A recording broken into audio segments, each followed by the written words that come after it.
இன்னைக்கு பார்த்தீங்கன்னா அயனார் துணை சீரியல் இன்னைக்கான எபிசோடு தாங்க பார்க்க போகிறோம். அதுக்கு முன்னாடி என்னோட சேனலை சப்ஸ்கிரைப் பண்ணி வச்சுக்கோங்க. வாங்க கதைக்குள்ளே போகலாம். இப்போ பார்த்தீங்கன்னா வானதியும் பாண்டியனும் என்ன பண்ணுறாங்க, அந்த மெடிக்கல் ஷாப் கடையில் போய் விசாரிச்சா அவங்க என்ன சொல்கிறாங்கன்னா, அட்வான்ஸ் வந்து 1,00,000 கொடுங்க, வாடகை வந்து 10,000 கொடுங்கன்ற மாதிரி சொல்ல, அப்போது பாண்டியன் என்ன சொல்கிறாருன்னா, சரி நான் உங்களுக்கு டோக்கன் அட்வான்ஸ் வந்து கொடுக்குறேன்ற மாதிரி சொல்லிட்டு என்ன பண்ணுறாங்க, அங்கேருந்து கிளம்பிட்டு வானதி கிட்ட சொல்கிறாரு, இந்த காசு விஷயமா உங்கள் வீட்டில் தொந்தரவு பண்ணாத, நம்ம 2 பேரும் சேர்ந்து அரேஞ்ச் பண்ணி கொடுத்துடலான்ற மாதிரி சொல்ல, வானதியும் ஓகே சொல்லிட்டு கிளம்பிடுறாங்க.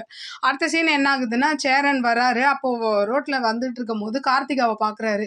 பார்த்துட்டு அந்த மாதிரி உங்க வீட்டுக்காரர் எப்படி இருக்காரு, மாமியார்லாம் எப்படி இருக்காங்கன்ற மாதிரி கேட்க, அவங்க என்ன பண்றாங்க, ஒரு மாதிரி பட்டும் படாத மாதிரி பேசுறாரு. அப்போ வந்து சேரன் கேட்குறாரு, என்னாச்சு உனக்கு ஏதாவது உடம்பு சரியில்லையா அப்படின்ற மாதிரி கேட்க, இல்லை மாமா எனக்கு ஒன்றும் இல்லை, சந்தா எப்படி இருக்காங்கன்ற மாதிரி விசாரிச்சுட்டு என்ன பண்ணுறாங்க, அங்கேருந்து அப்படியே கிளம்பிடுறாங்க. சேரனுக்கும் ஒன்றும் புரியாமல் அங்கேருந்து அப்படியே கிளம்பிடுறாரு.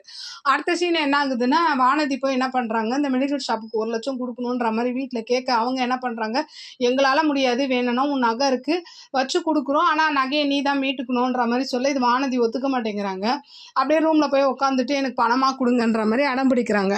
அடுத்த சீன் என்ன ஆகுதுன்னா, நிலா அவங்க அப்பா என்ன பண்றாரு, சேரனுக்கு ஃபோன் போட்டு இந்த மாதிரி நிலா வந்து ரிசப்ஷனுக்கு ஒத்துக்க மாட்டேங்கிறா, எப்படியாவது பேசி ஒத்துக்க வைங்கன்ற மாதிரி சொல்ல, அப்போ வீட்டில் இருக்கிறவங்க எல்லாரும் பேசும்போது ஒரு கட்டத்துக்கு மேலே நிலா வந்து ரிசப்ஷனுக்கு ஒத்துக்கிறாங்க. அது மட்டும் இல்லாமல் எல்லாரும் கோட் ஷூட் போடணுன்ற மாதிரி பேச, அப்போது நடேசன் நானும் போட போகிறேன்ற மாதிரி சொல்ல, அதுக்கு வந்து நிலா சொல்கிறாங்க, நீங்கள் போட்டிங்கன்னா ஹேண்ட்ஸமாக இருக்கும் அங்கிள்ன்ற மாதிரி சொல்கிறாங்க. அப்படியே இன்றைக்கான எபிசோடு முடியுது. பார்க்கலாம் நாளைக்கு என்ன நடக்குதுன்னு பார்த்துட்டு நான் உங்களுக்கு ரிவ்யூ கொடுக்குறேன். என்னோட சேனல் பிடிச்சிருந்தா லைக் பண்ணுங்கள், ஷேர் பண்ணுங்கள், கமெண்ட் பண்ணுங்கள். என்னோட சேனலை சப்ஸ்கிரைப் பண்ணி சப்போர்ட் பண்ணுங்கள். நன்றி, வணக்கம், பாய்.